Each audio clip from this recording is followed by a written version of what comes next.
Good evening and welcome to the Invictus Racing League.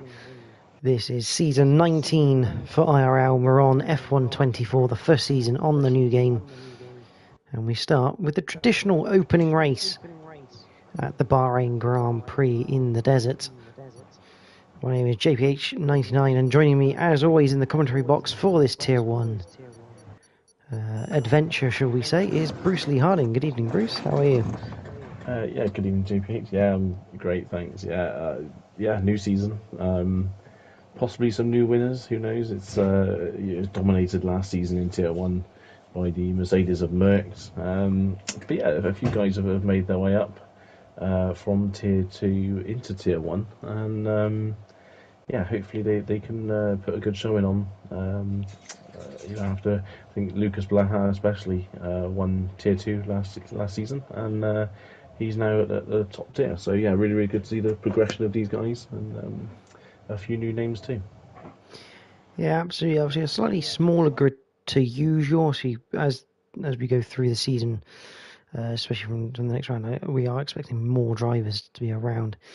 Could just be one of those bad weeks in terms of availability. But even with the less amount of drivers, I mean, Bahrain does create some great fighting opportunities, and you're not going to be left short of action.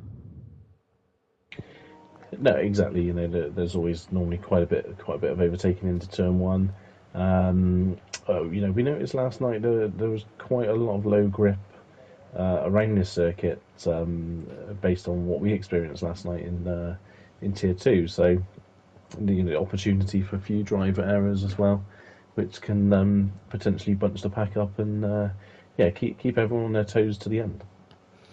Yeah, and another thing that is potential here is for drivers to be doing 2 installation laps before their actual qualifying lap, getting the tyres up to temperature, because it's not so easy this season to get those tyres up to the working temperatures, or at least the temperature you want for the start of the lap after just one out lap. Yeah, as you say, it would be interesting to see exactly whether anyone tries that. But I do think there is some sort of mileage in trying that double warm up. I suspect most people might start off by just doing your traditional one warm up lap, one quick lap. But the way the game is now with your DRS and everything. Your ERS rather. There's a good chance, I think, to fill the car a little bit more, and get some heat in those tyres for a couple of attempts. Yeah, absolutely. And I'm just going to quickly see if I can adjust the volume level, because as is standard, it's a new game. We want to be able to hear the engine, although I fear it's actually a very flat sound this season on this year's game, which makes it very quiet. So obviously, if you're in the chat, just let us know what the balance is like between the game and and our voices. So you've got to balance it for the onboards as well as the outside shot. So bear with us during the qualifying. But say, Bruce, it's obviously new ERS system. We're going to go on board with Devis Carlo, and I'm definitely going to have to adjust this sound for onboard. Yeah, probably a little bit better. But across the start-finish line, DRS open, down towards the infamous turn 1, 100 metres, hit the brakes, down to second, get it turned, short shift to third to get the traction on the way out. It's just constant short shifting now as you go through 2, through 3, DRS back open, so you head uphill towards 4, uphill braking zone, but you still don't want to brake too late and go too wide into 4. That's what we're going through there from Devis. 5, 6 and 7. They come at you thick and fast, and 7 is the critical one, gets you the run down into 8. Downhill braking, hairpin right. Now, turn 9, turn 10, infamous for lockups in real life and in the game. Get the brakes as late as you dare, and there's a front left lockup from Devis Yukai. And you try and get it slowed down for 10. Third DRS zone in between 10 and 11. Down a few gears for turn 11, just bring the throttle back in. Now it's flat all the way through 12. Up the hill towards 13. You just hit this little crest, go back down the hill a little bit as you head into 13, which can make you go push on a little bit through the corner. And then down towards the final corner. Third gear. Up to the line we go. And David Giancarlo, the first man to cross the line. It's going to be a 1 minute 28.5. Yeah, we've got Isaac just coming in just behind him now, but he's a good 4/10 down at the second split. And he pulls a little bit back there in the final sector. But yeah, early doors, and obviously a lot of these guys will be expected to improve as this qualifying session progresses. Lucas Blaha sets a 1 minute 30.1. And Sydney puts in a 1:37.0. Louis 175R. 675R, shall I say. As Destiny goes quickest with a 28.2. The Ferrari of Louis heads to the line. It's third place at 28.7. And Joe Hamster, who I think surprised a lot of people by his pace in the pre-season pace assessments, getting himself into this top tier, has just put it on provisional pole position. Yeah, an early surprise there, as you say, from the Hamster, but yeah, really good to see. And like I say, the chance this season for new people to make a mark on this season in Tier 1. Merck only goes third quickest. I've got a flashing caution in Sector 1 where someone's just going slow, letting other people through. I'd rather that it didn't keep flashing at me like there was a safety car on my screen there. As we go through the other pack, Young Sav, otherwise known as AJ. He's going around to complete his first flyer.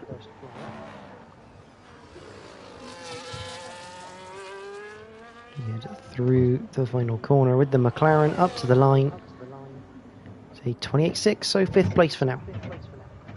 Yeah, just on board with Sydney, looked like he was going for a second attempt, and unfortunately coming out of turn 11, a massive slide. Did well to collect it in the end, to be honest, but he was heading towards the barrier.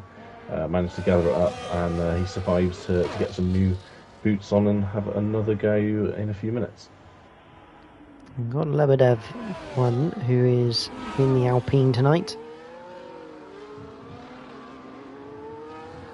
Into the final corner, well, into the penultimate corner, down towards turns 14 and 15. He's going to be starting a lap.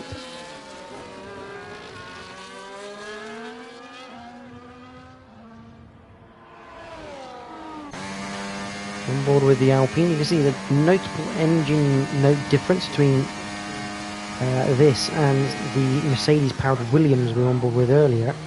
Slight lock up into turn 1, but it's all under control for Lebedev. Up the hill, and it's an interesting sort of strategy here from Lebedev and Keza, who's only just come out of the pits. They're looking to come out onto this track when it's fairly quiet, not a lot of people on it. Yeah, I think also the possibility of them just doing the 2 runs in qualifying to save a set of tyres maybe for the race. Soft tyres won't go too far in the race with good performance, but we did see around sort of 8 or 9 laps yesterday from some drivers. Lucas Blaha is actually on a second attempt, but did make a small mistake at one of the corners and very, very deep, and has now abandoned the pits. All locked up into the pit lane he went. Meanwhile, Lebedev just coming to the end of Sector 2. He's got a time of a minute 9.254. It says purple on the map. I very much take caution to that map. It usually lies. Down into the final corner for the Alpine. What can he do? He's abandoning into the pits. Merck just behind him there. I think this is about to be provisional pole for the Mercedes. And there it is. That's a good chunk of time ahead of Joe Hamster. But is this potentially now pointing towards for qualifying? Because did Merck actually pit and get a fresh set of boots? I wonder. No, he's done 3 laps on those soft tyres, so he has done 2 warm-up laps, I believe. and gone for that that second, sorry, the third lap is been his attack lap. So yeah, as we said before, something we sort of tested pre-season. It definitely appears to have an advantage. Getting that extra warm-up lap. The only problem is it does eat into your time a little bit. Probably restricts you to a two-lap attempt at quali.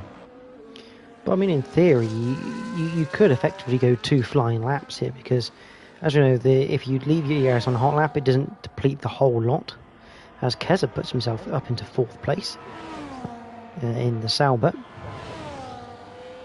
Yeah, it's an excellent lap there from Keza as he tries to get out of the way of the Alpine, I believe that was. And yes, so yeah, really, really impressive from Keza. Obviously, Tier 2 driver. He's up here tonight. Having to go in Tier 1 as well, unofficially, I assume non-point scoring. So yeah, we'll be interested to see exactly where he places tonight. Yeah, I mean, he is in our car, so I wouldn't hold out much hope at the moment. The way that car went yesterday. Yeah, unfortunately, yesterday the kick did suffer from an attraction to gravel and broken steering halfway through the race. So, not the best debut in T2 for the team, but there we go.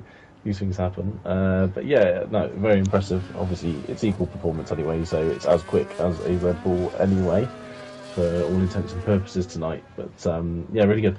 Joe Hampster now about to start his second flying lap. We'll be interested to see if he can make up that deficit of 4 attempts now to Merck. Yeah, absolutely. And I'm currently watching Isaac Disnas in the Racing Bulls car, which, I mean, let's face it, it's an Arrows Yamaha with a different name with the way the livery is, but he's going to come up to the line. Can he go any better than 9th? The answer is no. He's slightly slower than his original lap. And that is young Sav taking a trip round the outside of turn 7. So there's also a Ferrari as well behind him off track. I think it's Louis. No, it's actually Joe Hampster. He made a small mistake, a big slide at turn 4, I believe it was, and he continued his lap. He was a couple of tenths down, then just touched the curb on the inside of the right-left sweeper and sent the car around. Again, managed to keep it out of the barriers, but obviously he'll be probably gearing up now, charging the battery. In fact, I can actually see the battery is now fully charged, ready for another attempt, I should imagine. Obviously, one feature, as you briefly touched on, Bruce, was the ERS. You can now use overtake mode in qualifying. So it's going to be interesting to see how people use that to gain advantages in their times. Absolutely, and it adds a bit of strategy, I suppose, to qualifying. It's quite easy to use that ERS in the wrong place. It could make the difference between, I suppose that a quarter of a second of that time deficit to Merck could just be Merck using that ERS in a slightly better way, a more efficient way than Joe Hamster. But yeah, here goes Joe. He has another attempt to 15 of that time. As he did for such a year, it's just over 10th up on his previous best so far, so that'll be a good start. You see that Ferrari looks bolted through the corners at the moment. We come up to turn 9 and 10. Hits the brakes. Try and let it roll through as much as he can.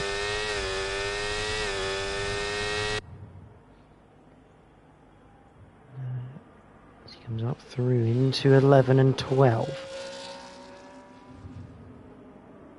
Ferrari looking stable, looking good.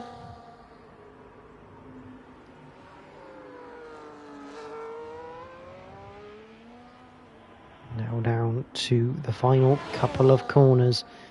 Joe Hamster, he's about 4 tenths down at the moment.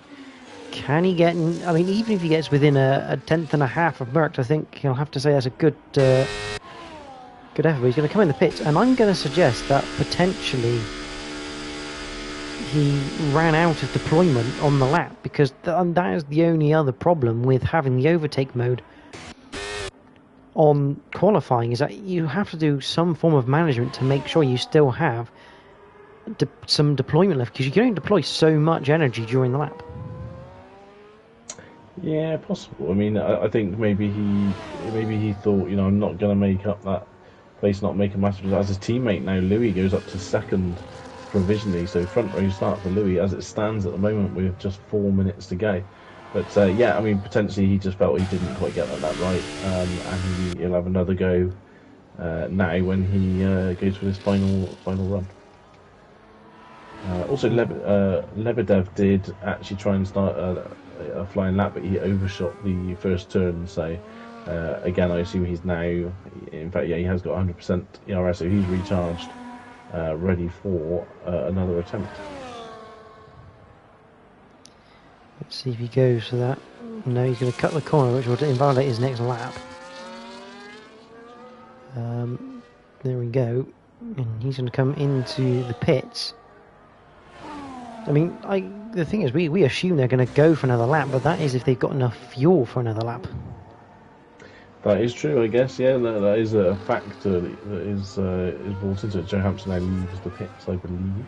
It's going to be tight here for Lebedev to get wheeled into his garage, get back out again for another lap. I suppose he probably only needs a couple of minutes, realistically, to be released. So, yeah, he should get rain, but leaving it very, very late. As are quite a few of the drivers right now. And Davis Carlo.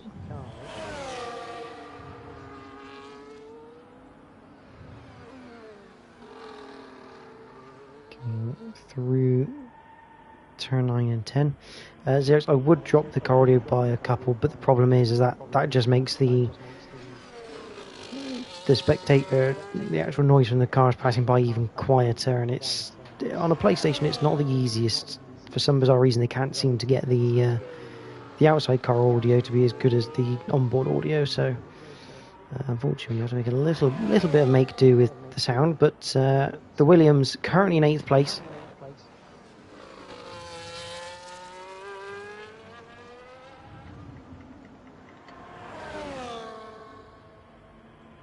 Goes third quickest with a 128.1. It's a good time that from Davis, but Merck's about to go even faster with the 27.5, so that has really laid down the good for everyone else out there now, as pretty much everyone is about to go onto outlap. Louis, I should imagine, that's the end of Louis' session. He's been ushered out of the garage, but I would be very impressed if he can get around for another lap. So yeah, I think Louis is done, as you say. That's his session over. So yeah, on to the other guys now to see what they can do. So here we got on a lap. It looks like Sydney's just started the lap. We've got Dip. He's in the other Williams. He's dipped into a wall somewhere because he's not got a front wing anymore. Yeah, normally a vital part of the car, front wings.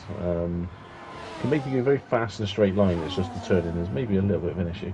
But yeah, big shame for him. And as you say, that's now his qualifying over. Yeah, big shame for the Williams driver. But his teammate's done a good job, currently in third.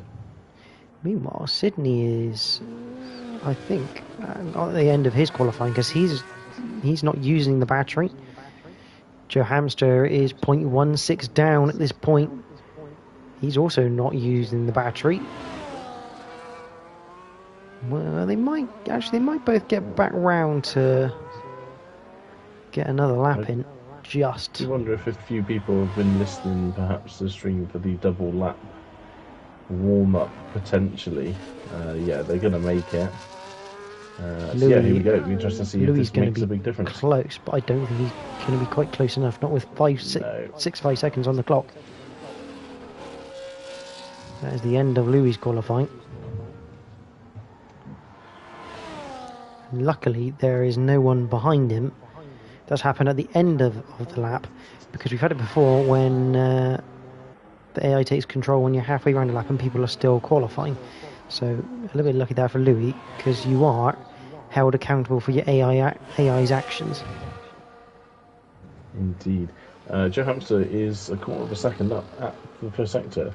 The bad news is that Merck was also a quarter of a second up on his best time at the first sector as well. So, looks like Merck has enough fuel and potentially enough tyre wear as Destiny goes second on the grid. Maggot into third. And Destiny's teammate tonight, Isaac, he's into 7th, so a good little set of times for the RBs. Keza goes into 6th place. Merckx is now 3/10 up at the second sector. Young Sav goes into 4th with the McLaren. What can Merck do? He's on a 1:27.5 dead. He's going to be quicker. It's a 27.095. Wow. I mean, Joe Hamster is going quicker, but he's not quite going that quick at the moment. It could still be a front row start though for the Ferrari. It's be interesting to see if he can get this over the line, and it is front row indeed. Yep, 27.869 for Joe Hamster. Yeah, Sydney in the pits as well, so that's his quali over. So yeah, an interesting lineup. Merck clearly has a lot of pace tonight around the circuit, so going to be hard work for I think anyone to stick with him, bar any mistakes from the Mercedes driver. But motorsport can be a funny thing, and it's never over till it's over. So yeah, it should be interesting to see whether the guys behind can actually get a bit closer to him on the race. Yeah, absolutely. I mean, that's a whopping time for Merck. As we don't have some of the competitors from last season, which is a bit of a shame. But there is going to be Merck on pole position. And Bruce, would you like to take us through the first grid for Tier 1 on F1 24? Absolutely. So yeah, as we've already said, Merck, fantastic time in the Mercedes, 1:27.0 on pole position. Joe Hamster, apparently from Azerbaijan, I believe that is, in second, front row on the grid, with Destiny third and Maggot fourth. Young Sav fifth with Louis sixth. Devis Icarlo seventh with Keza eighth. Isaac in ninth and Lucas Blaha 10th. Sydney 11th, Lebedev in 12th, and Dip 13th. Dip has a little bit of work to do.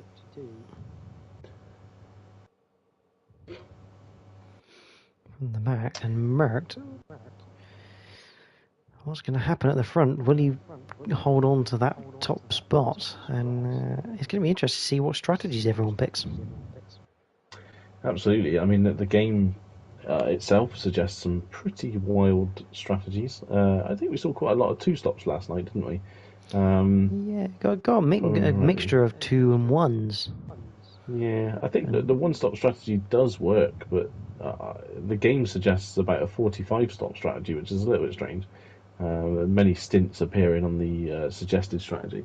But I think... Oh, well, I think someone's readied up by accident and we're about to go for a formation up. So, looks like lots of unwanted strategies then by the seams of it. We've got one hard tyre runner, which is Young Sav. Got 5 soft runners, which is Merck, Destiny, Keza, Sydney, and Dip, and the rest are on mediums. Yeah, it'd be interesting to see really who actually ended up on the tyres they wanted to be on. The soft tyres, people did make them work last night, but they didn't really last too long. So it would be interesting to see sort of how far in the race they can go before they feel they have to pit. Sort of around 7, 8, and 9 laps is when people were pitting on them last night. Mediums probably the safest choice. The hards, not sure. We did see a lot of drivers go a very, very long way into the race on the hard tyres last night. So the potential's there, but they're very, very tricky tyres to drive on the circuit.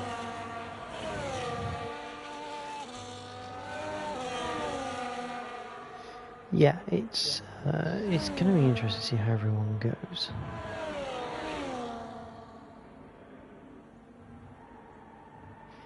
Gonna try a different audio mix, see if it helps a little bit.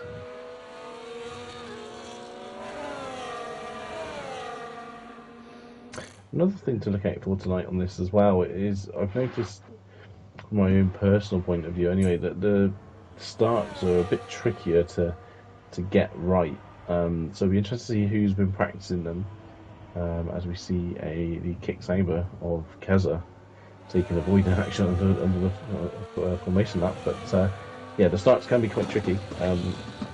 You know, it is possible to get a really good launch, but then not quite get the second part right. So could see a few cars moving around off this start line. And the other thing is going to be how many cars are going to be angled very, very harshly. Because obviously you line up your own car and you can see Merc doing it there. Look at the angle Merc's got there. I mean, there's no way you'd be allowed that much angle in a real life F1 race, but this is a game and it's incredible to see that. Yeah, I mean, I don't think he'll be under threat from Joe. I think more than anything he'd want to look out for Destiny behind him on the similar compound tyres. But yeah, here we go. So, for the first time in Tier 1, Season 19, F1 24 with the 5 red lights. It's a short hold and we are underway for the Bahrain Grand Prix. It looks like Merc's got a good getaway, although here comes Destiny, as Bruce said, on the same compound as Merc. Looking towards the inside. Oh, Louis gone in backwards. Amazingly, he hasn't hit anyone. But putting the handbrake in an F1 car that you don't have is not advisable. But Merc leads us all the way up towards turn 4. Destiny makes up the place. He's in second now from Joe Hamster. Maga is in fourth. Keza 5th. Isaac in 6th. Young Sav 7th. Sydney 8th. Lebedev 9th. And Louis rounds out the top 10 for now after his Colin McRae-esque entry into turn 1. Yeah, a little bit of bumping and barging at the back. Nothing massive, nothing serious. I don't see any damage on any of the cars. We did briefly have an Alpine inside of a Ferrari, but that was more of a game glitch than anyone trying to take advantage of anything. But yeah, a bit of a disastrous start, as you say there, for Louis. Yeah, it was all quite tight, but actually in the end everyone's come out of it relatively unscathed. And though Merc is under pressure from the RB of Destiny. Destiny last season showed good pace, good promise. Obviously, we never really know with a new game what people's pace might be like, but it looks like Destiny is carrying this into this year's game, as is obviously Merc's. What looks like a little bit of a tap into 14 there. Merc's run wide. And I think Destiny deliberately did not take that position, probably for the wiser option. Yeah, definitely. One thing to note as well this season is that DRS is after lap 1 as well. Destiny now, he's come across the DRS detection line behind Merc, so he should have DRS now. And there it goes. Has he got enough pace to get past him? I have noticed up the hill into turn 4, it's not quite as powerful as previous games, but down the main straight is when it really does work well. I don't know whether it's just purely because coming out of turn 2 and 3, just getting that grip down is very, very hard. The two Williams are having a battle at the back. They probably want to work together here, although they are fighting for the last championship point. Yeah, a good little fight between the two of them, as you say, but they want to work together to try and, benefit each other further in the race.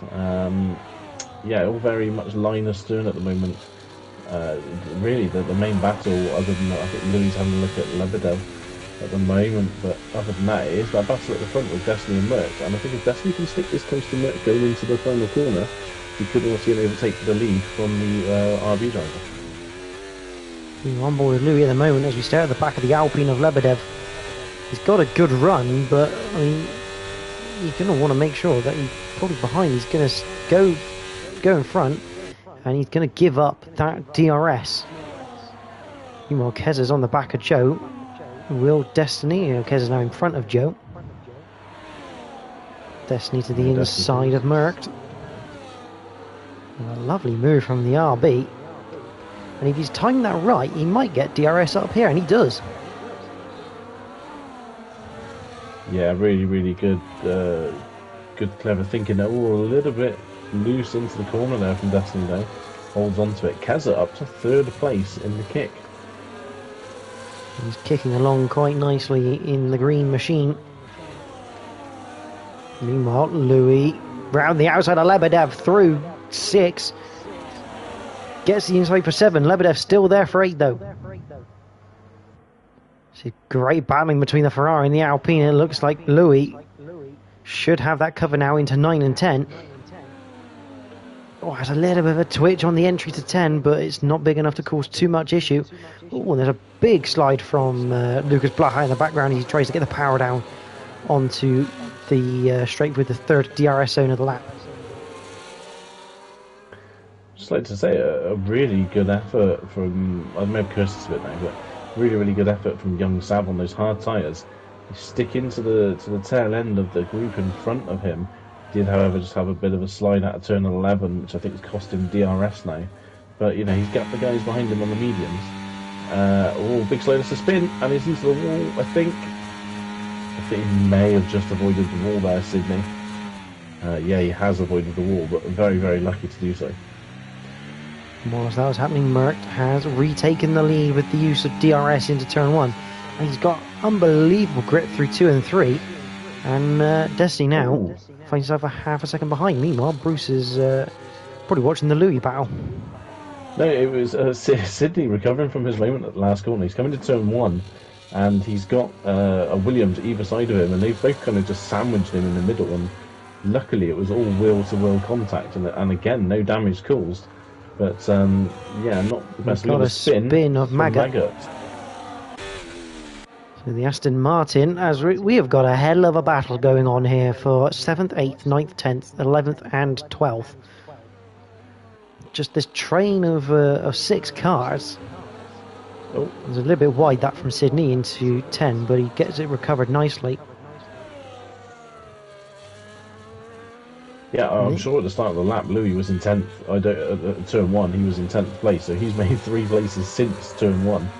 It's pretty bonkers this, and that I think that was a big slide from Davis as well. Looked like he had a big slide through turn 11. That DRS down the main straight, it's so powerful. If you're the car in front, you can just get swamped by everyone. And I think this is basically what is continuing this chaotic battle from 7th downwards. If Louis, it makes you think, oh, that's Sydney's gone wide. He's now coming into the pits. I think those tyres are done. But here comes Lucas Blaha. He's going to overtake Lebedev down towards turn 1. Lebedev going to fight right back. Is he going to try and take on Louis? Yes, he is. Locks at the brakes. Back end gets twitchy. Great control, though, to keep it from hitting the Ferrari. And it's good driving that from Louis. That's a huge moment. That is dip. Oh, and I think he's stuck in the gravel. No, he's not. He's got it just going. He's got to be careful, though. Good recovery work from the Williams, because that could have easily been a disqualification for driving the wrong way, the way the game hands out that particular penalty. Yeah, Lucas Black has dropped massively off the back of this pack as well. I'm not sure exactly what's happened to him. I don't think we caught that one, did we there, GPH? We basically saw the end of it. We saw a Williams go flying stage exit left. Yeah, so this, what was a 6-car battle for 7th, has now turned into a 3-car battle. Dip, as you say. It's going to be a long way round to get that. Young Sav has disconnected by the scenes of it. The Canadian will have to try and get back in as quick as he can, because the AI do tend to be set at a slightly lower level than the tier itself. Yeah, Louis just gone through him like he's not even in the car. Yeah, pretty much. Very slow moving McLaren, that one, unfortunately, at the moment. So yeah, young Sav's is really gonna hurt his race. He's done such a good start as well. So Lucas comes into the pits. Wonder, has he got damage? Did he clip dip? Did he clip the dip? And dip now coming into the pits as well. No wing change for Lucas Blaha.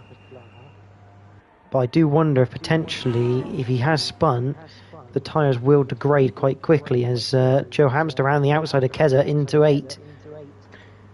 Yeah, Isaac's in this party as well, so a 3-car fight at the moment, and this is that sort of point where those softs do start to degrade quite badly.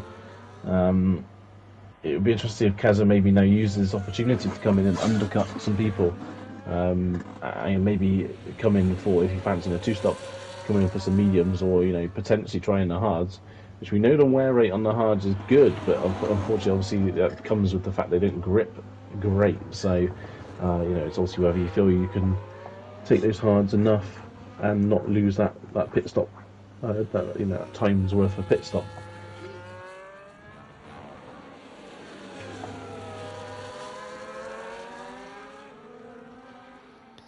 So we carry on in this race. Unfortunately, young Sav, he is asking for invites, but we don't have him as an EA friend, and Joe Hamster's trying to be a bit busy defending from Keza, getting overtaken by Keza. And he's got to be careful, because Isaac will take any sort of advantage he can get if a door is left open. As I think Lebedev's made a mistake into turn 1, because he's now down to 8th, and Devis Carlo up into 7th. Yes, it's all changed still, isn't it? Even though there's some fairly big gaps, mistakes are creeping in. Something we thought might happen. There's always that chance around here. Is this potentially down to obviously one of the new settings you can change? Is obviously the engine braking of the car. Now, as Keza goes drift mode through turn 10, it's going to give Joe, you'd think, an opportunity, but I think Joe also didn't quite get turn 10 correct. No, Isaac's still paying very close attention to these two guys. Oh, big slide there from Keza, by the looks of it. Holds onto it though. Those softs are seemingly starting to cry.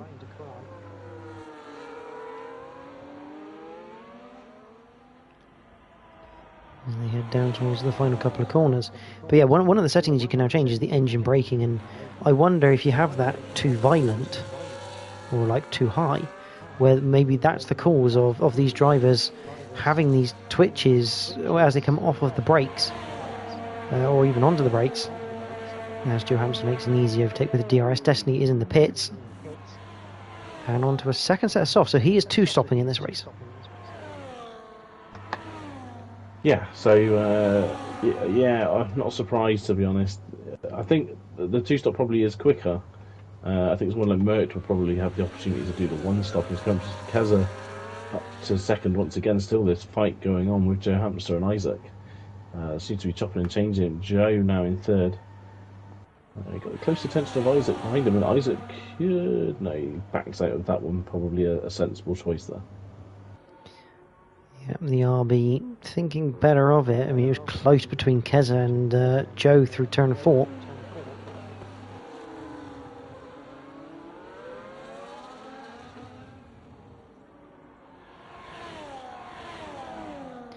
So you head towards turn 11, turn 12. How long will Keza stay out on those soft tyres? You have to think maybe Mert might have to come in to cover an undercut. I mean, I don't know. I can't remember exactly what Keza did last night. Unfortunately, I wasn't really at that end of the race, so I'm not sure what Keza did last night, strategy-wise. But going this long on the softs does enable that opportunity, in my opinion, to go to the hard tyres and take them to the end of the race. And well, here comes Keza. We're about to find out exactly what he's going to do now. If he goes as hard, will do 20 laps. He won't be pretty at the end. And it's looking, it is the hard tyre going on to that Sauber. Yeah, so Keza obviously going for the one-stop strategy makes things a little bit awkward now for Joe and Isaac. What do? Do they go for the pace advantage and go for a two-stop, or not? Because at the end of the day now, I'd have thought those hard tyres on Louis are going to be as good as the 8-lap old mediums, and they're only going to get better while mediums degrade. Yeah, I mean, this is the point where the mediums start to cry as well. It's that the life between the medium and the softs aren't too indifferent. There's Joe Hamster. Has Isaac behind, 7/10 the gap there. It's the closest battle we have. A young Sav might look a bit closer to Devers, but he is obviously not in the car at the moment.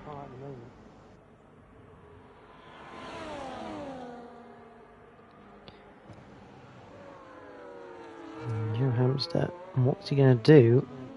I mean, you have to think for Joe, his best bet here is probably a one-stop, but trying to stop as late as he can on those mediums. Yeah, I mean, I guess the problem he'll have is if he waits too long, as here comes Isaac in the pits. So, what are we looking at now for Isaac? This is turning into an excellent race strategically between these three at the front. Sydney with a 3-second time penalty for multiple warnings. That's all track limits. So Destiny now with the fastest lap on those softs. So Destiny's starting to make some moves on those soft tyres. Mediums for Isaac as well, so he is coming back in the pits for a second stop in this race. And this is the thing, he's come out behind Keza.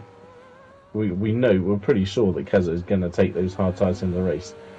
You know, Isaac realistically here has to get past Keza and within the next 12 laps probably pull something like a 10-12 second gap, potentially, maybe half of what the pit stop would be. So, a minimum of half the pit stop, I think, yeah.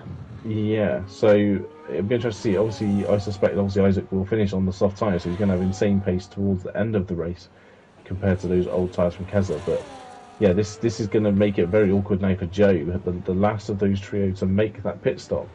You know, who does he cover off? He can't cover both of them, so he's got to make that choice now. Does he fancy taking those hard tyres and trying to get them to the end? The only problem is he's going to be undercut so much by the other guys that he's going to have a bit of catching up to do. And that's a big slide for Joe at the final corner. Yeah, that's not going to help. He's going to be coming into the pits. The question is, what tyre is he going to go on to?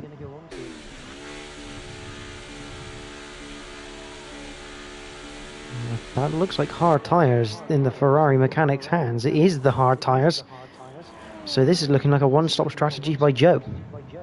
Yeah, so joining Isaac on that joining Keza, on that strategy. We'll be just see where Isaac comes out. Sydney with. But look at the time that Keza's gained with the fresh tyres. Yeah, over Joe Hamster. Undercuts. And those hards on Joe Hamster's car are going to be very hard to get turned in for a good lap or so. They do take a while to warm up around here, so you'd expect him to drop maybe another second and a half to the kick car. But I think Keza's possibly in the best position of these three. Oh, and a bit of a lock-up and a twitch from Sydney as he goes into turn 4. Devicicalo down the inside of Lucas Blaha. That Williams does have fresher mediums compared for another big twitch from Sydney. And looking down the inside is Devis. That's very opportunistic, and he's made that work an absolute treat. Yeah, it was definitely there for the taking once Sydney had that slide. Around the outside from Lucas runs a bit wide all over the curve though, but going to have a better line out of the corner. And an easy move there really actually for Lucas in the Haas. Yeah, I think Merck's Sydney in the pits now. onto hards. So Merck looking like he's going to do a one-stop compared to Destiny's 2. Louis coming in as well.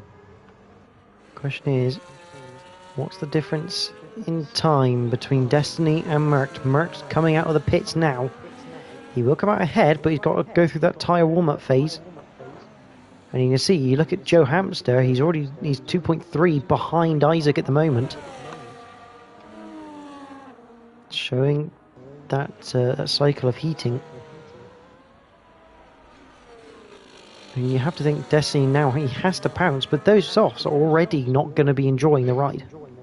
No, exactly. We've seen other people maybe struggle around sort of lap 7 on these tyres. You may be able to get them to lap 9 or 10 with a little bit less fuel in the car. But even so, that's going to be tricky. I think really now maybe for Destiny, this could be more about trying to get second place off Keza. But like I say, I think he's going to have to pull a lot of time, probably another 5 or 6 seconds on that kick car. But I think Keza's going to start eating into Destiny's time soon once these softs start going off. Yeah, I mean, there's only 1 lap difference, but 2 compound difference between the pair. Meanwhile, Lucas Blahan looking to try and close in on Devicicalo. Yeah, Season 17 Tier 4 Drivers Champion, the Season 18 Tier 2 Drivers Champion. Making his way up the ranks into the top tier of IRL. And I think he's definitely found the level he's at right now as he fights with Devashikana, but he is off strategy at the moment because of that early pit stop earlier on, possibly from a spin that he had. Yeah, absolutely a strange one. As you say, there was no obvious visible damage. But yeah, he's got a bit of work to do here, but you'd have to say that he's fighting with some guys around him, maybe not so much Louis. I think Louis can go to the end here as well. But Devis and Lucas both probably got a pit again, and Sydney as well behind them. So he's in a little bit of a battle with another two guys on similar strategies. Devashikano is starting to close in on Louis. Now, not in the same race, but the biggest thing here for Louis is if Devis gets up to the back of him, he needs to make sure he doesn't lose too much time battling with someone who, in reality, is going to have to pit again anyway. Absolutely. As I feared for Destiny, Keza's now starting to eat into that time difference. I don't think Destiny can wait too much longer to come into the pits. I'm guessing he's going to have to go mediums to try and make that pace advantage work, but trying to take mediums that far in the race is going to be difficult, I think. So Destiny could find himself in a very awkward position soon. He could do, but if he can make those softs kind of stretch out a little bit, he is going to have quite a big tyre advantage come the end of the race. As good as those hard tyres are longevity-wise, obviously they are slower and they will degrade. Absolutely, but I mean, looking at the times here, Isaac's not really taking any time out of Keza. He's 2.9 behind. If anything, Keza is actually pulling away from the RB driver. So yeah, I don't know. I feel like the hard tyre, as difficult as it is around here, and as low grip as it is, I think the longevity of it kind of almost counteracts that. I think you're seeing that now from Keza, and I think we'll see also Joe Hamster's going to benefit from this as well. Well, he would have done until he got a 3-second penalty. Yeah, it's never a wise move to pick up a 3-second penalty, and especially not when you're halfway through the race, because you've got another half to go, and if you're going to work on averages, he's going to pick up another 3 seconds by the end of the race. Absolutely, I believe so far we've got Joe on those 3 seconds. He's just collected Sydney on 6 seconds, I believe. Sydney has come into pits now for hard tyres, so that will be him to the end of the race on that compound. We're watching Devashikano at the moment. Joe Hamster now just starting to get into DRS range of Isaac, so I think those mediums are already starting to suffer. Keza down under, well, he's hovering around the 7-second mark to Destiny at the moment. We'll keep an eye on that gap. But Joe Hamster is starting to reel in the racing ball of Isaac, and he'll be looking for a move sooner rather than later. Yeah, Apex missed there at the final corner from Isaac, and Joe's taking quite a lot of time out of him. A big slide on the brakes from the RB, as you say. He's pushing hard, but I think these tyres are starting to scream a little bit. And we have seen that the mediums do wear fairly hard, and also it all seems to be very one-sided. The left-hand side of the tyres do take quite a lot of the brunt of the wear around the circuit, so any right-handers are going to be tricky in that RB. Yeah, we'll see a clockwise circuit. Other side, more right turns than left, so the left tyres do get loaded a lot more. You see, just Joe's just that more confident under the brakes into 9 and 10. He just has that confidence to just slam on the brakes, get down the gears. And Joe opted not to go for the move there at turn 11. He had the run, but chose not to. I think he's setting this up for the main straight.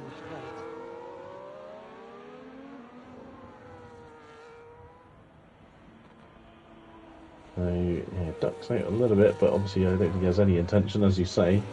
Not a lot of point in leaving himself open to an attack down the straight here. And the grip, the difference in grip there, and Destiny now comes in the pits to get rid of those softs and go on to the hard tyres. I think he's seeing others on the mediums here, especially like his teammate of Isaac. He's seeing that he's struggling after only 5-6 laps. And that's a big problem when you're looking to get yourself back through the field. So I think the hards is probably the better race tyre tonight, and it means he can actually push those to the end of the race. Yeah, I think also what this is as well, with there being a new game, new season on the new game, this really is not just, it's not just round one of the competition. It's also a learning experience for everyone out here as to what tyres do what and what works best. And I think we're finding people maybe having planned strategies at the start of the race, and they're just being tossed up in the air, ripped up into shreds, and having to just work it out as they go along. Yeah, and I get this funny feeling that at different circuits we're going to have completely different styles of strategy. For example, the hards seem to be the better race tyre tonight, but we could go to Japan next week and the mediums could well be the better race tyre. Absolutely, I think it does maybe give those who maybe practice a lot more a bit of an advantage. Obviously, that's totally fine. That's their prerogative if they've got the time to do that. So. I think a lot of research could actually, bode well as Isaac comes in to get rid of the mediums after 7 laps. Question is, Devish got a 10-second penalty for speeding in the pit lane. That's gone up from what it used to be. So it's a learning experience for us as well. We're finding out all the new penalties as well when we go along. So that's how bad those medium tyres were. And even, Lebedev's coming for the hards. Everyone is switching to hard tyres, and everyone is on hard tyres except for young Savbot in 13th. Yep. So, how is this going to play out? Sydney comes into 10th, Lebedev in 11th at the moment. But this just got really interesting here now for Lucas Blaha, because those around him, the likes of like Devashikaro, who are on younger tyres, Lucas is now on equal par with them, so there's every chance he can maybe start to make some inroads back into Devis and look at potentially that 8th spot again. Yeah, 100%. Like I said, this is just throwing everything up in the air. Lots of people now on the tyre. I don't think they ever thought they were going to be on. We've got quite a spread of drivers and a few close battles. So Louis now with a 3-second penalty. He does have a fair gap back to Destiny, however, at the moment. So interesting to see how that pans out. But yeah, some big gaps. But I think there is a bit of a tyre offset with some of these guys now. Be interesting to see whether the hards wear enough for anything to be made advantage of. Yeah, we're watching Isaac here. He's in the DRS of Maggot. And I think this is going to be a pretty easy move with the DRS to the inside for the racing ball. Hit the brakes, down the inside, take the place, but Maggot will have DRS, I think, going up towards turn 4. Has he got enough pace in that Aston Martin to make a move up into turn 4? No, he hasn't. And it's surprising because on previous games, the DRS up to turn 4 has been relatively powerful. We used to see multiple times switches for the lead into turn 1 and then straight away back into turn 4. Yeah, I do wonder, from... Maggot's round. It's a spin for Maggot, chasing down Devis. And, chasing down Isaac. And, that's round for Maggot. And Devis, now goes past him, although he does have that 10-second penalty. I do wonder, obviously, I believe all these guys are more than likely, as Maggot's just demonstrated, to be running either no TC or medium traction control. And one thing we did notice last night, coming out of turn 1 and 2, was it was very difficult to get on the power in these cars. And I think maybe in past games you've been able to maybe take a bit more belief through those 2 corners and get the run down. But I think because you're having to be so tentative through them now, you just can't get the initial run out of turn 2 and 3 and get them on the run back. I think that's probably where we're seeing the difference. Yeah, absolutely. And as we watch Lucas Blaha, he's not really in position at the moment to make a move. And you get the sense that Lucas Blaha will be catching Maggot, because Maggot, after that spin, I mean, the spins of this game do affect the tyres quite badly. It will burn them up very, very quickly. But just no, Joe Hampstead, 4.1, 4.2 behind Keza. He's starting to lose time to that Sauber. Yeah, as I said, Keza's having a fantastic race here. I mean, Merckx is he is out there still somewhere. There he is. He's at the final corner at the moment, about to start lap 20. So yeah, fine job from him. But oh, hang on, Merckx coming in the pits. Is this a switch to? Got to be mediums, isn't it? You think so? But we've seen that they are It is really mediums. not very good I can tyres. see mediums in the Mercedes mechanics' hands. So this is obviously be an attempt from Merckx to get the fastest lap as well as the race win. Keza's going to get past him. Joe's going to get past him. Louis going to be touch and go, I think, but I think he may get past him. We've seen these medium tyres have not been good.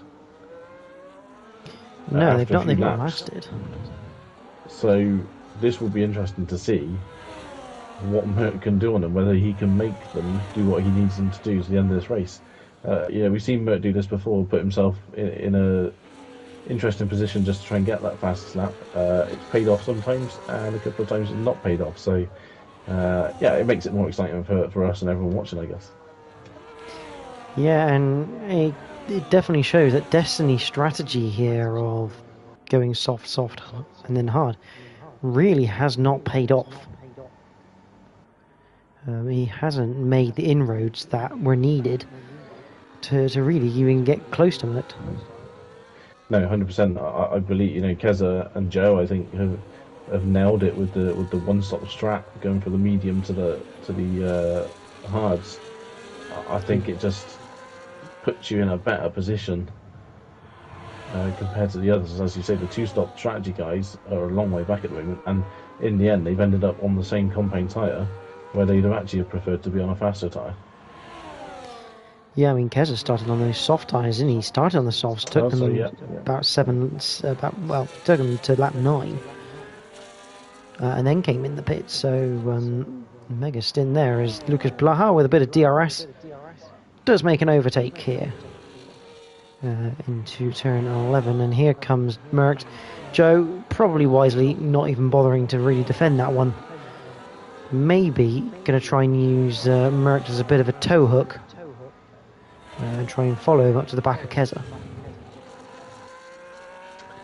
Yeah, potentially. I think we're initially going to see Merckx probably drive away from Joe here, to be honest, as hard as Joe can try. I think that the grip on these mediums probably for the first 4 or 5 laps is going to be too much for Joe to keep up with on these older hards. But what's going to be interesting is when Merckx catches up to Keza, probably in a couple of laps' time, are we going to start to see those medium tyres on that Mercedes sort of drop off? And actually, could Keza win this race? Yeah, I mean, that will be a very big surprise if he can do that one. Maggot trying to chase back down Lucas. Lucas hasn't driven away from him like I thought he might do. But, some sticky smoke graphics on the screen. But yeah, Maggot still within 7/10 of the Haas, and he's going to be looking to get through, catch up to the back and then overtake, as Merckx does set the fastest of the race at 1:29.5,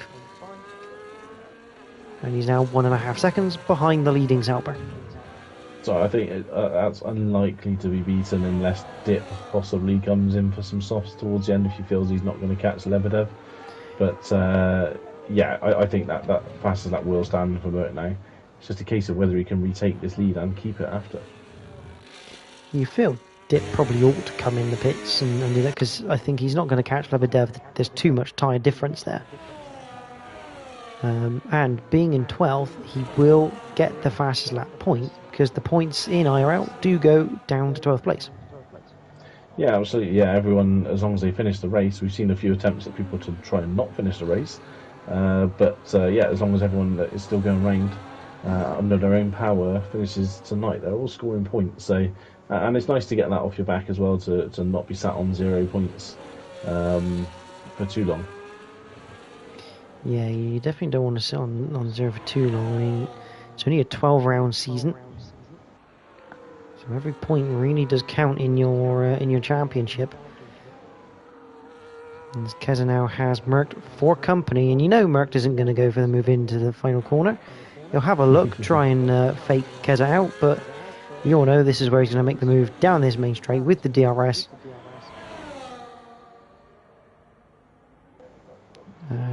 He's just sitting there, so he's, for some bizarre reason, unless he needs to do a bit of fuel saving right now. Yeah, there's always a possibility, I guess. I'm looking at his wheel.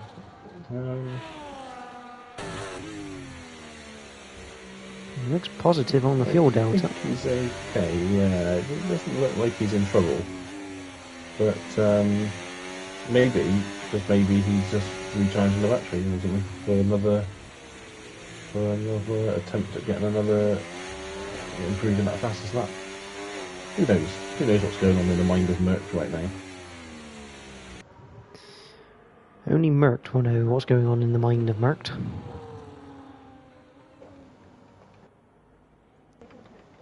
As we head down towards turn 11, again has a little look, and I'll tell you what, Keza almost turned in a little bit too late then. Merc almost just like he's playing a game with the Sauber, just toying with him.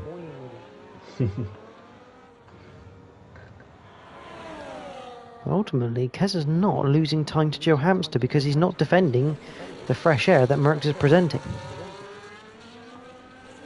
Yeah, that's very true, and yeah, obviously Joe's got that 3-second penalty anyway. As Keza goes defensive, Merc goes, that's really, really nice, but see you later. And thanks for opening up the door. He goes. Yeah, and I think, as I say, Keza's not going to get the grip through turn 2. You can see how careful he's having to be there. In fact, there's a little bit of a wobble, I think, and you just can't get the grip out of that first set of corners. In Keza's position, surely you want to let Merc take that inside line because it's dirtier, the tyres will get dirty, so he should in theory have less grip going out of turns 1 and 2, giving Keza an opportunity, albeit a very slim one, a small opportunity of getting slightly better drive out of those corners into that second DRS zone. Yeah, I mean, potentially. I mean, it's hard to know whether, Keza, obviously being that he's just tier 2 and he's just racing tonight, though you wouldn't believe he's tier 2. He's tier 2 racing tonight just to bulk it up a little bit. Whether he's that fussed about it, really, obviously knows he's not in a fight with Merc, quite happy to let him go by. He's doing a fine job of keeping Joe and Louis at bay at the moment without any real assistance from anyone else, and he maybe just feels he doesn't really need to fight it. I tell you what, Destiny is not catching the Ferraris either. He's still 7.6 behind them. This strategy really hasn't paid off for the RB driver. It's you'd kind of think pitting after you should have a lot more grip, a lot more speed about you, but it's just not the case, as there is a yellow flag. That is for Lebedev. Lebedev is indeed facing the wrong way, and he lets the he also got a dip past. Oh, as Bruce has disconnected from the party, but it does look like that Lebedev has got a broken front wing.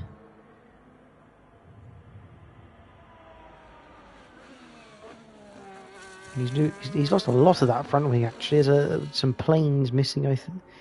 A lot of planes and a end plate gone from that front wing. Hopefully Bruce will be able to come back into the lobby. Good evening, ARL. How are you, mate? Good to see you once again. It's a shame you're not racing in this, mate. I think you'd be doing all right tonight. And there goes Lebedev into the pits for a new front wing. Probably soft tyres and save the battery up for a massive fastest lap attempt. Bruce has rejoined the commentary box. Hello. Sorry, I don't know what happened now. He was... Apologies, yeah, hello. Sorry, I was very much booted out then. Not quite sure what happened. But, yeah, I was going to say, obviously, Lebedev with that mistake, I was expecting him to come into the pits and change that front wing and get some softs, which he's done. So it'll be interesting if he can take that fastest lap off Merck and get that extra point. Yeah, so you probably have to save up a lot of the battery as Lucas Blaha now picks up 3 seconds. For track infringements, he's 1.7 behind Devis, but Devis does has that 10-second penalty for speeding in the pit lane. Yeah, there's a little bit of a carrot dangled now for Maggot to get that 8th place. He only got to gain 4 tenths of a second to be back in front of Lucas Blaha just on penalties. So, yeah, Maggot could potentially be looking at an improvement up to P8 if he can get it together over the next few laps. Good stuff to see. ARL definitely come and be a reserve, mate. Absolutely. We'd love to see you racing and commentate on the racing there.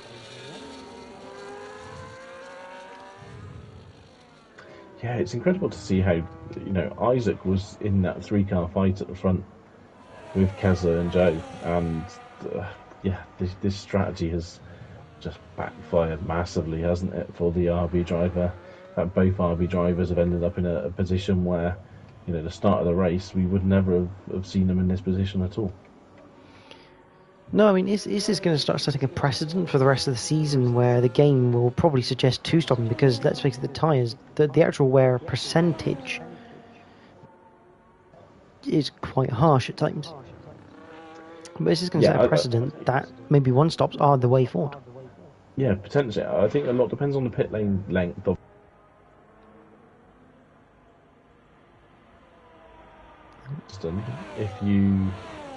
If you go to Silverstone, I don't think a 2-stops on the cards, just purely because of how fast the circuit is and how long that pit lane is. I think you have to do it 1-stop right now, no matter how bad the tyre wear is. But yeah, I think it's going to be very, very much pit lane dependent at which circuit. You know, watching Devis Carlo and Lucas Blaha, because Lucas is now on the back of the Williams.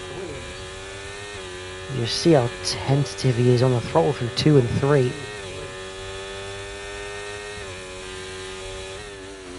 Into turn 4. And it must be said, this is on equal terms, both of them on 10-lap-old hard tyres. So this is absolutely down to the driver.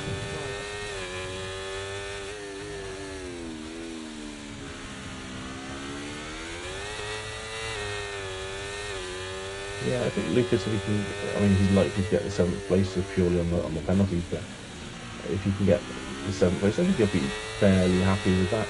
Coming up from Tier 2 last season, a bit of a learning experience from him. Obviously, I just imagine a few nerves. There's a Ferrari off, it's Louis.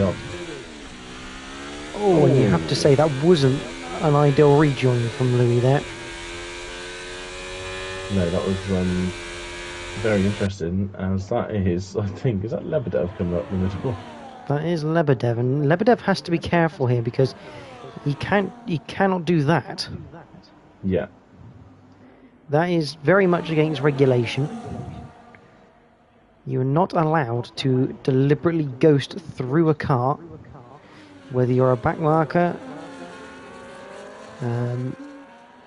well, especially if you're a back marker. I mean, the only time you're really allowed to ghost through a car is A, if they're stationary on the road and they're ghosted, and you don't really have anywhere to go, and B, if you're the faster car lapping someone and they refuse to get out of your way. Yeah, so yeah, as you say, not really ideal, and this is obviously going to be very distracting for Destiny as well. Meanwhile, Lucas Blaha around the outside of turn 4 gets the job done against Devis Carlo, and we all knew that position was based on penalties, but let's face it, racing drivers, they don't like relying on penalties. They prefer doing it on the circuit. Absolutely, yeah, you want to get the move done just to show you could have done it anyway. But yeah, great stuff from Lucas. He's going to have obviously Devis behind him now. Devis in that DRS area as Merck starts the final lap of the race. And Lebedev is still hassling Destiny at the moment. I think in this position, if I was Destiny, I would. He's got a bit of a gap now back to Louis. Louis got a penalty. I would probably just let him go, just to try and avoid the distraction as Lebedev just kind of goes straight on. Yeah, a bit of a weird one, that. I mean, unfortunately, Lebedev's fastest lap is about 1.1 slower than Merck's.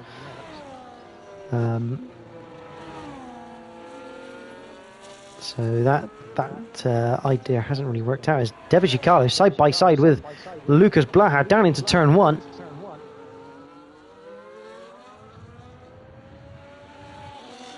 And Devis is not giving this on-track position up. He's going to make Lucas Blaha work hard for this one. Around the outside, once again goes the Haas. Big slide, spin into the wall. Ooh. And amazingly, not a DNF for Devis Yukalo. Just a bit of wing damage. Yeah, very, very lucky there for the Williams driver. Does mean Maga is going to now finish ahead of him after his penalty as well now, because that Sydney not as much because he got 6 seconds. I believe Merck wins the race. Yep, all in the excitement. Merck comes across the line to win the Bahrain Grand Prix. The first race of season 19. Keza claims second place after a blinder of a pit stop strategy. Joe Hamster claims third. Destiny will be in fourth. Louis fifth. Isaac Diznaz will come home in sixth place. Lebedev, I think, has come into the pits to finish this race, which is an interesting finish, but I guess it doesn't really matter.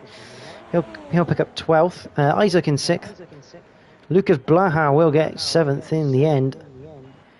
And on track it'll be Devis Yukalo, but Magat will claim 8th place from... I say from Devis, it's going to be Sydney who goes up into... No, he doesn't. He just about 2.1 behind Devis after penalties for Sydney. So Sydney 10th, Devis Yukalo in 9th.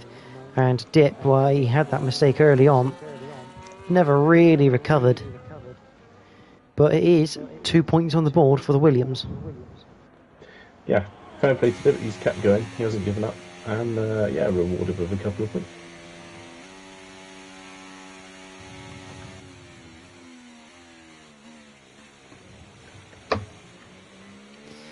As a driver of the day, and I don't think any of us are surprised by that one by the game. I think that's probably a correct call.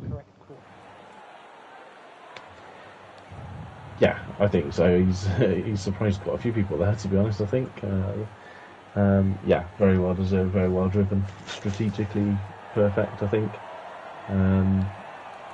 I think you probably say Keza maybe on overall pace, maybe not quite as quick as some of the people he's just beaten, but strategically he's nailed that, and that's what's got him that second place.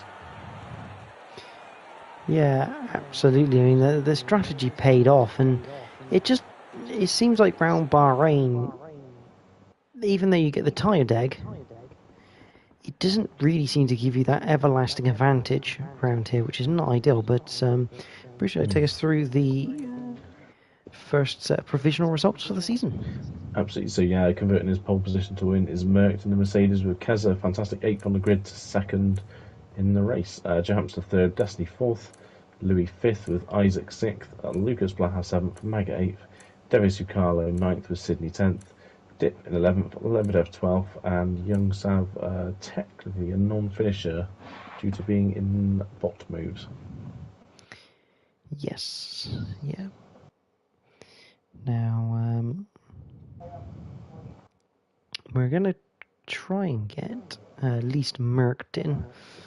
We'll see if we can get Keza as well. Joe Hamster might be a bit more difficult since he converted to PC running.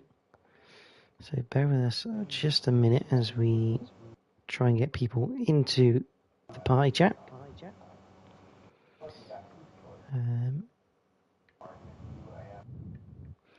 We could always get ARL in there, have a chat with him, but unfortunately he didn't race tonight. Got a feeling I don't have Keza on. Don't have Kez on my list, so that's not quite going to happen at the moment.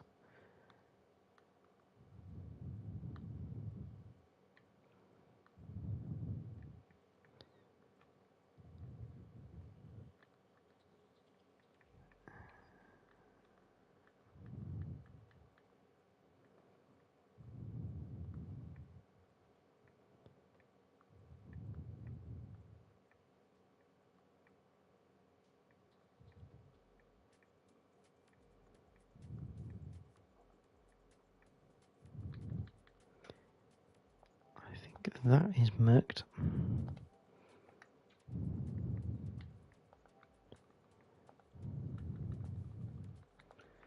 Try and get Keza in.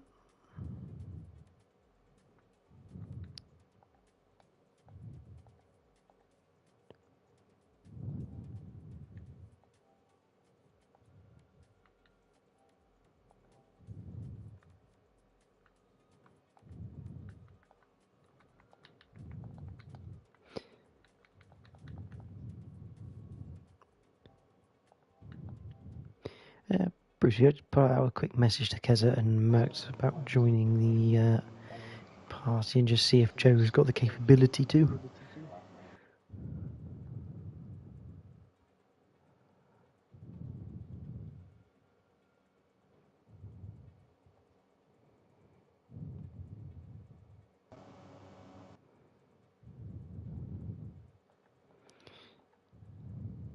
I'm on it.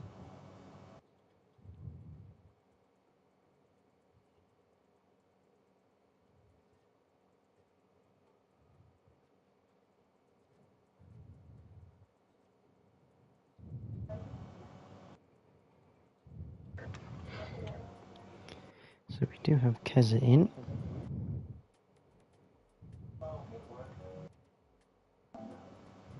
And apparently Keza wants to be my friend.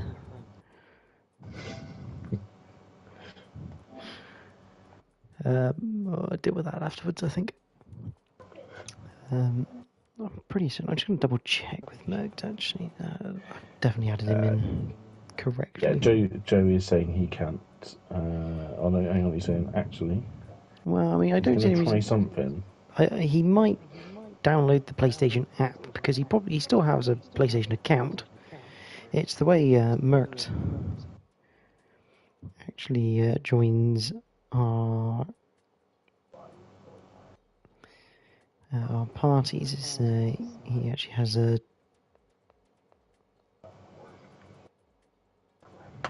Yes, I have. I definitely have added the correct account for Mercked. So hopefully he'll be able to join. Obviously, it's never a guarantee.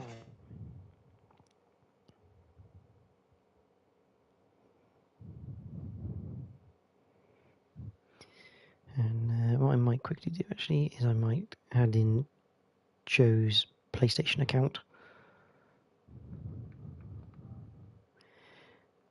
Just to allow him access in. If he is doing what I think he's doing. And then we'll get on with some talking about racing and not about other people.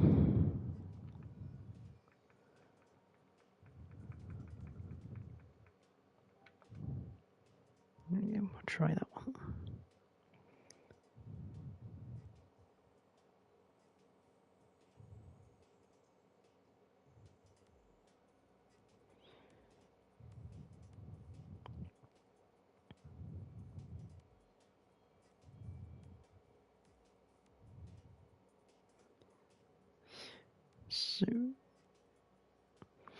So we do have two of the drivers in. I think we're hoping to get the third place driver, but Mercked, we'll start off with yourself. Obviously, for anyone else, for like Kez and Joe, make sure obviously all your settings are correct so people can hear you.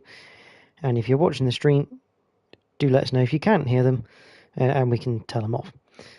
But Mercked, we'll start off with yourself. Congratulations, another win on the board, the first league win on the new game.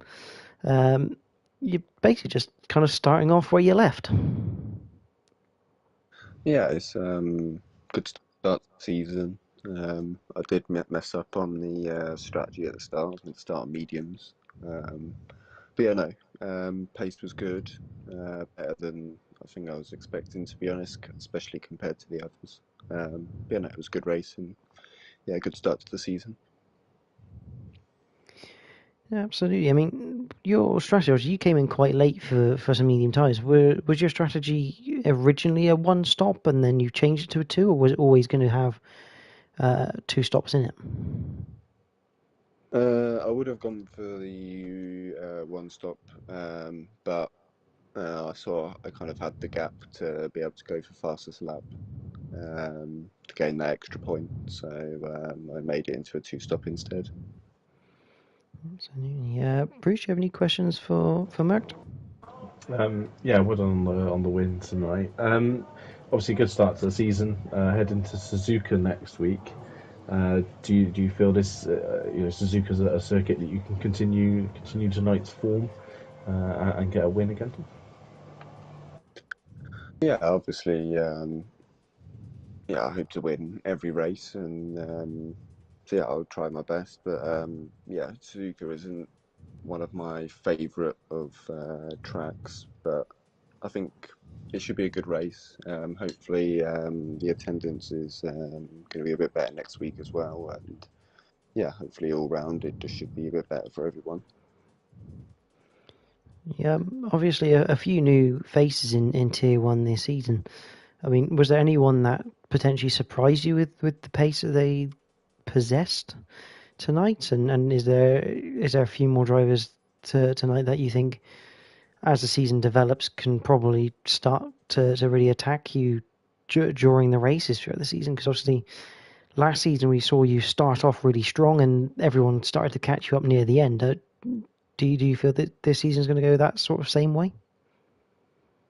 Yeah, I think especially obviously the game hasn't been out for too long now, and I think probably before the league racing starts, most people don't really do much league racing practice, to be honest. So, yeah, I think everyone's pace once they understand the game a bit more and the strategies and how the tires work, it's a lot different from last game. So, I think once the understanding is there from everyone, I think the gaps will close. And yeah, obviously, the more you play the game, yeah, the quicker and the more you learn. So I think yeah, as the season will go on, I think the gaps will close. Mark, congratulations. It's the perfect start to the new season. Pole position, win, and the fastest lap. A good way to start for yourself and for the Mercedes team, even with JP not present. But we're going to move on to second on the podium. And yeah, kind of a surprise one at that, Keza. It's managing to drag that Sauber up into second place on a strategy that we saw last night. Obviously, taking that experience from last night and using it very effectively. Yeah, I'm quite surprised actually. I'm not gonna lie. I didn't expect to be that fast, but yeah, I mean P2 is a lot better than what I expected, especially starting P8 as well. But I think last night starting on the mediums, it didn't really give us the pace anyway, so I just decided to change it up a bit.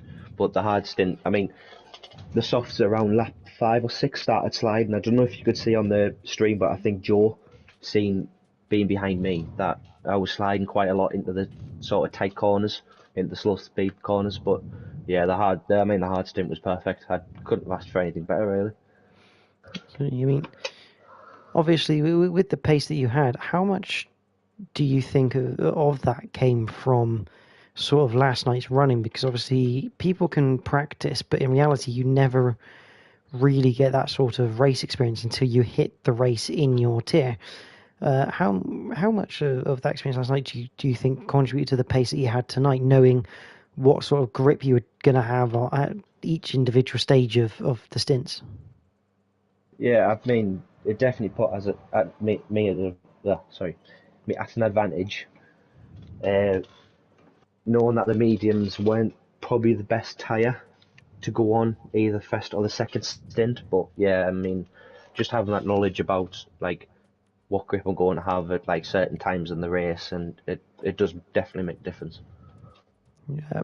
Bruce, any questions for Keza?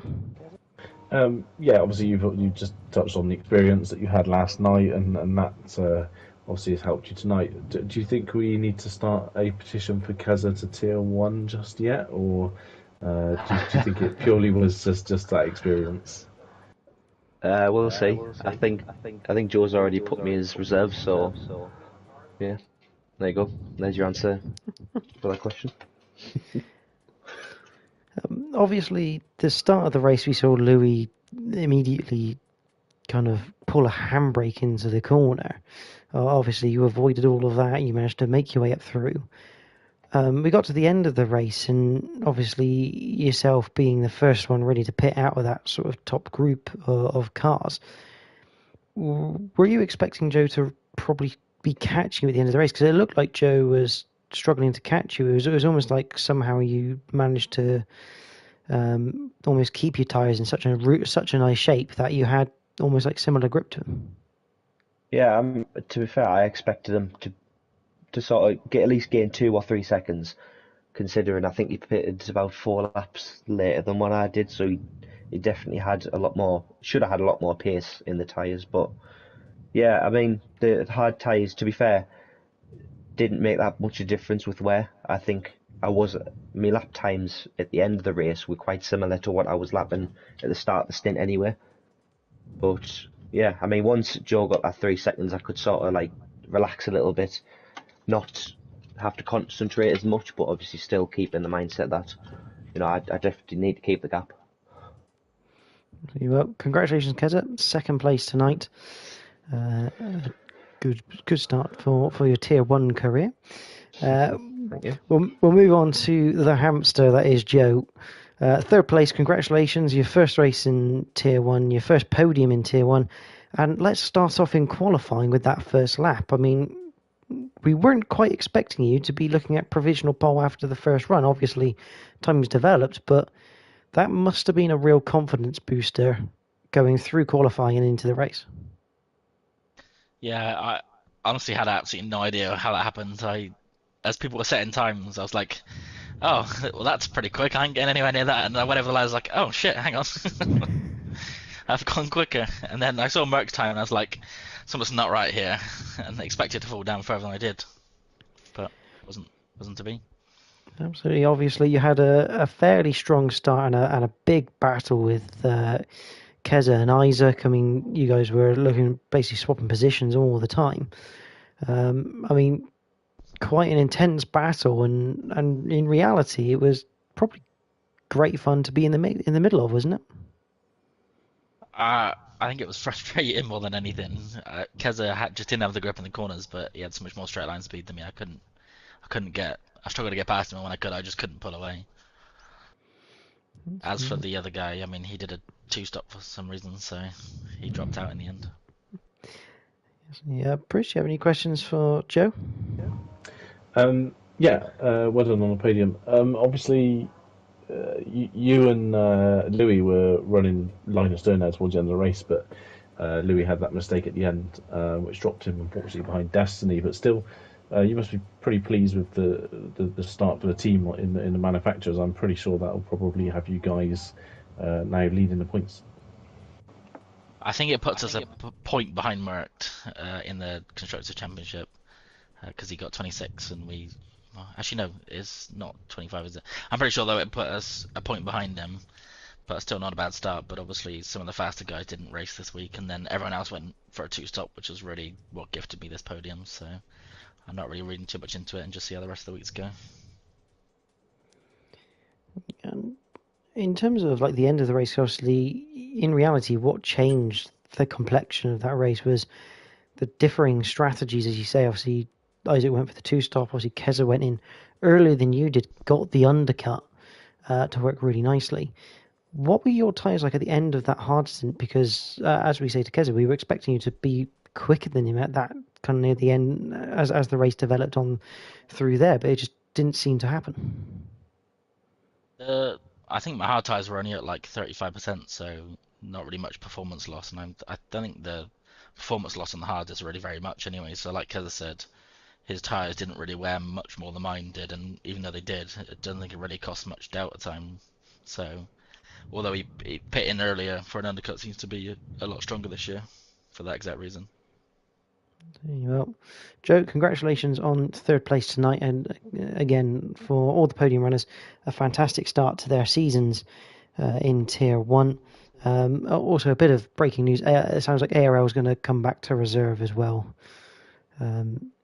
during this season. So there is some live breaking news in terms of someone coming back. But Bruce, obviously next week we have Japan, Suzuka, the only figure of 8 that is run in F1, and it's a very old school, tricky circuit, which could, a bit like tonight, spring up some surprises. Yeah, absolutely. It's a proper, as you say, old school, proper driver's circuit. Very fast, very narrow. Not many places realistically for overtaking, and that can maybe cause people to get a bit impatient along the way. But yeah, it's absolute classic corners, classic tracks, and yeah, it should be a really, really, really good race. So, well, that is all the time we have for Tier 1 tonight. So thank you to everyone who has been watching the stream tonight, commenting and the like, shall we say. Obviously, next week we are at Suzuka. We do have the RP runners riding tomorrow. Unfortunately, no stream for that one at the moment, but we'll all be back next week stream-wise.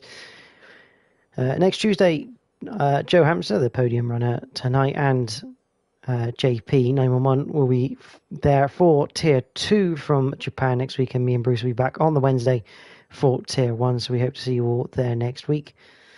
But from all of us here at IRL, thank you all for watching tonight. We hope you have a good rest of your week.